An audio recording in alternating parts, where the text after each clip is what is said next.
Бусдын гарт хорлогдсон бүсгийн сүнс Баян хонгор аймгийн Хөх толгой ууланд хорогдсон аж. Баян хонгор аймгийн төвд Хөх толгой хэмээх содон нэг л юр бүсийн уул оршдог. Тэрхүү уулын бэлдэх айлуудыг Хөх толгойгоор нь овоглох бөгөөд 80-аад оны сүүлчээр тэрхүү уулнаас нэгэн залуухан бүсгийн цогц олдсон үеэс л тус уулыг гүйдэлтэй болсон гэлцдэг аж.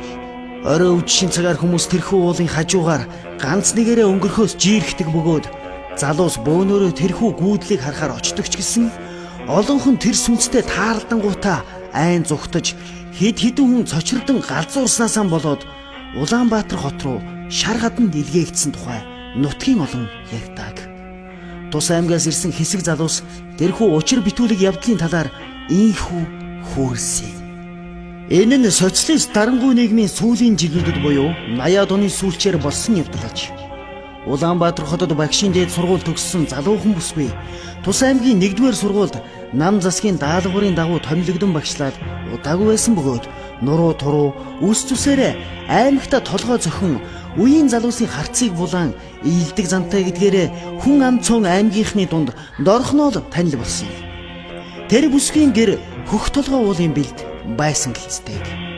Хичээл цуглаад намрын сэрв дөнгөж орж байсан үед нэгэн орой тэднийхээр тус сургуулийн Ахмад багш Даваасүрэн гэдэг хүн Гамбол тэмээх залуу багшийг дагуулan очсон байна.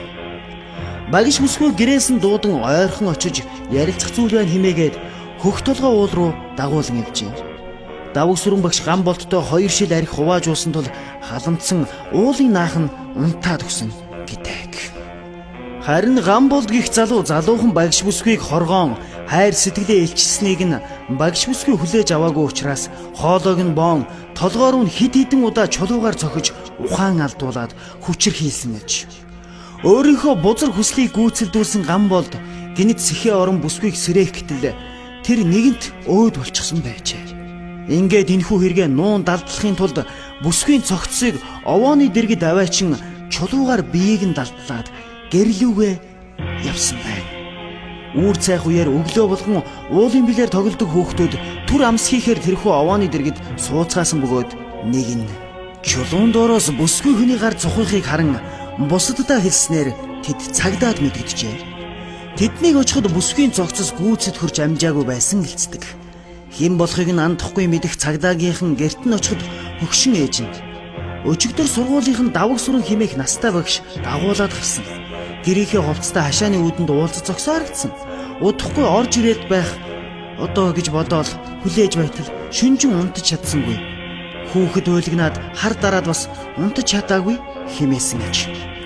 Энэ мэдээллийн дагуу цагдаагийнхан Даваасүрэнгийн өвгөн багшинд очиход тэрээр шаардсан аятай хэвтэж байв. Тэрээр би Гамболд гих залуутай гэрт нь очиж бүсгүйг дуудаж гаргасан үнэ. Бид гурав юм ярьж суугаад 2 шил арх хувааж уусан. Багш бүсгүй огт уугаагүй. Би настай хүн болохоор дороо тасраад унтаад өгсөн. Үүр зайхад сэрээд гэртээ харсан. Гэхдээ тэр хоёрыг яасныг нь мэдээгүй. Залуу хүмүүс уучраа олоо биз?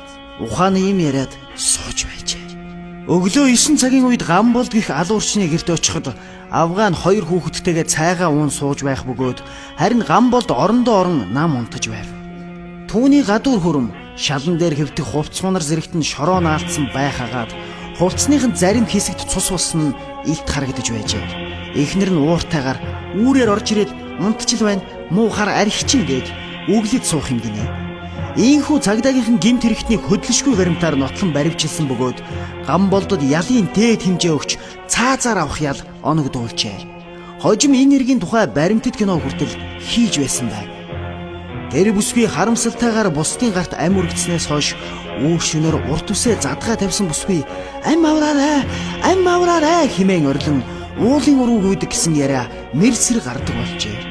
Тус аймгийн хийдийн лам нар лүүжин тавин сүнсийг нь амар амгалангийн орон руу илгээх гэсэн боловч бүтээгүй. Одоо хүртэл гүйдэлтэй хүн амтныг айлгасаар байгаа ажээ. Тэрхүү гүйдлийг харсан олон мянган хүн байгаа бөгөөд 100% баталгаатай гинэв. Таач гэсэн сүнс гэдэгтээ биеэр учрахыг хүсвэл Баян хонгор аймгийн Хөх толгой гэдэг уулыг зориод үзээрэй. Хөөхийг ядарсан бүсгүй дэндүү өх зовж нас эцснээсээ болж сүнсэн ч амар тайван байхгүй зэлүүд ууланд хорогдсон даанч өрөвдөлтөй юм да. Түүнтэй уулзахыг хүсвэл Баян хонгорыг завир.